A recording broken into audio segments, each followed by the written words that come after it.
আর নারী সংস্কার কমিশন জিনা যারা করে তাদের টাকাকে বৈধতা দেওয়ার জন্য সুপারিশ করতেছেন। কি বলেন, ঠিক কিনা?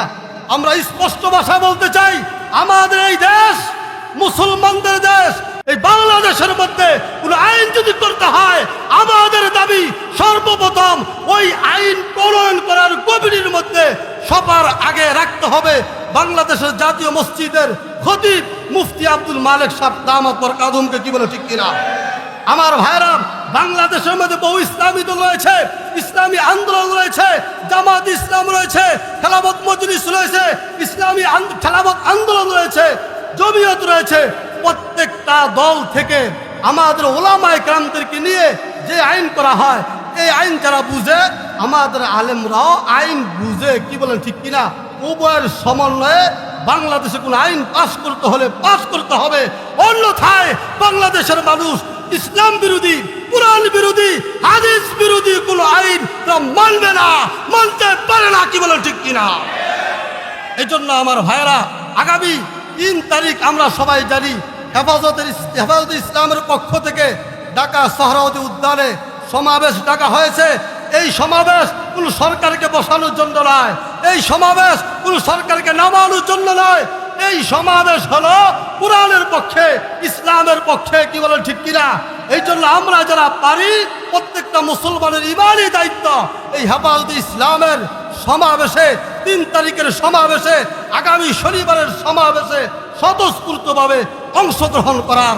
আল্লাহ পাক আমাদের সবাইকে এই সমাবেশে স্বতঃস্ফূর্তভাবে অংশগ্রহণ করার তৌফিক দান করুক। আমাদের দেশে বর্তমানে নারী সংস্কার কমিশন নামে এমন একটা সংস্থা বের হয়েছে, যারা আমাদের বাংলাদেশের মুসলমানদের ইমানকে নষ্ট করার জন্য তারা পায়তারা করতেছে। কি বলেন, ঠিক কিনা? আমার ভাইয়েরা, আমরা জানি নারী সংস্কার কমিশন তারা বহু কিছু লিপিবদ্ধ করে বর্তমান মাননীয় উপদেষ্টা ওনার কাছে হস্তক্ষেপ করেছে, ওনার কাছে দিয়েছেন। তার মধ্যে অনেক ধারা রয়েছে, আমরা অনেকেই জানি, অনেকেই জানি না। বহু ধারা ইসলামের সাথে সাংঘর্ষিক, বহু ধারা কোরআনের সাথে সাংঘর্ষিক, বহু ধারা শরীয়তের সাথে সাংঘর্ষিক। কি বলে, ঠিক কিনা? আমি শুধু 3টা কথা বলবো, তারপরে আমি শেষ করে দিব। 1 নাম্বার, নারী সংস্কার কমিশন তারা এই কথা লিপিবদ্ধ করে মাননীয় উপদেষ্টার কাছে পেশ করেছে। তারা চায় বহু বিবাহ নামে যে জিনিসটা রয়েছে শরীয়তে, এটা বন্ধ করে দেওয়ার জন্য। সবাই বলে নাউজুবিল্লাহ।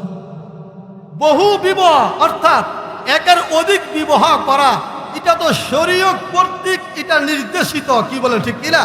তার কারণ আল্লাহ পাক সূরা নিসা আয়াত নম্বর 3, এই আয়াত আল্লাহ বলেন, ফানকিহু মা তাবা লাকুম মিনান নিসাই মাসনা ওয়া সুলাসা ওয়া রুবা। আল্লাহ নির্দেশ দিয়েছেন, যদি তোমাদের ক্ষমতা থাকে, সামর্থ্য থাকে, 1 জন কেন 2 জন 3 জন 4 জন তোমরা বিবাহ করতে পারো। আর এই নারী সংস্কার কমিশন তারা সুপারিশ করেছে এই 4-এর বিবাহ বন্ধ করে দিতে। বলেন নাউজুবিল্লাহ। আমার ভাইরা, 2 নাম্বার, আমরা সবাই জানি একজন ছেলে সন্তান যা পায়, বাবার সম্পত্তি থেকে একজন মেয়ে তার অর্ধেক পায়। কি বলেন, ঠিক কিনা? কিন্তু এই নারী সংস্কার কমিশন তারা প্রস্তাব দিয়েছে, না, আমরা এটা মানি না। একজন সন্তান, ছেলে সন্তান যা পাবে, একজন মেয়ে তাই পাবে। এই কথাটাও কোরআনের সাথে সাংঘর্ষিক। কেমন? সূরা নিসা আয়াত নম্বর 11, এই আয়াত আল্লাহ বলেন, ইউসিকুমুল্লাহু ফি আওলাদিকুম লিয-যাকারি মিসলু হাজ্জিল উনসাইন। আল্লাহ বলে, বান্দা, একজন সন্তান যা পাবে তার অর্ধেক পাবে কন্যা। এটা কি কন্যার উপর বৈষম্য করা হয়েছে? না। কেন? একজন কন্যা দেখেন, যখন ছোট থাকে মা বাবা তাকে লালন পালন করে, যখন বড় হয় মা বাবা তাকে বিবাহ দেয়, বিবাহ দেওয়ার পর স্বামীর কাছে যায়, স্বামী তাকে দেখাশোনা করে। স্বামী যখন দুনিয়া থেকে চলে যায়, তার সন্তান তার মাকে দেখাশোনা করে। কি বলেন, ঠিক কিনা? শরীয়ত নারীদের উপরে ইহসান করেছেন, অনুগ্রহ করেছেন। তার কারণ নারীরা শুধু পায়, শরীয়ত তাদেরকে কোথাও দেওয়ার জন্য বলে না। তাহলে নারী সংস্কার কমিশন তারা যদি এই আইন পাস করতে পারে, তাহলে বাইরের সম্পর্ক বোনের সাথে শেষ হয়ে যাবে, সন্তানের মার সাথে যে সম্পর্ক এটাও শেষ হয়ে যাবে, একজন স্বামীর বিবির সাথে যে সম্পর্ক এটাও শেষ হয়ে যাবে। কি বলেন, ঠিক কিনা? 3 নাম্বার, এই নারী সংস্কার কমিশন তারা প্রস্তাব দিয়েছে আমাদের দেশে যত বেশ্যা পতিতা রয়েছে, তারা যে ইনকাম করে তাদের ইনকাম বৈধ ঘোষণা দেওয়া। চিন্তা করে দেখছে, পতিতারা যে ইনকাম করবে, বেশ্যারা যারা এই ইনকাম করবে, ওইটার বৈধতা তারা চেয়েছে। অথচ আল্লাহ পাক স্পষ্ট বলেছেন সূরা বনী ইসরাঈল আয়াত নম্বর 32, এই আয়াত আল্লাহ বলেন ওয়ালা তাকরাবুজ জিনা ইন্নাহু কানা ফাহিশা। আরে জিনা করবা তো দূরের কথা, জিনার ধারে কাছে যাইতে আল্লাহ নিষেধ করেছেন। আর নারী সংস্কার কমিশন জিনা যারা করে তাদের টাকাকে বৈধতা দেওয়ার জন্য সুপারিশ করতেছেন। কি বলেন ঠিক কিনা? আমরা স্পষ্ট ভাষা বলতে চাই, আমাদের এই দেশ মুসলমানদের দেশ। এই দেশ যখন কয়েকদিন আগে স্বাধীন হয়েছে, তার পূর্বে যারা স্বাধীন করেছে প্রত্যেকটা মুক্তিযোদ্ধাদেরকে এই দেশের প্রত্যেকটা জায়গায় তাদেরকে সম্মান প্রদর্শন করা হয়। কি বলে ঠিক কিনা? আমরা স্পষ্ট ভাষা বলতে চাই, ইদানিং যে স্বাধীন হয়েছে, এই স্বাধীনের মধ্যে ওলামায়ে কেরামদের অবদান রয়েছে, ছাত্রদের অবদান রয়েছে, তৌহিদিদের অবদান রয়েছে।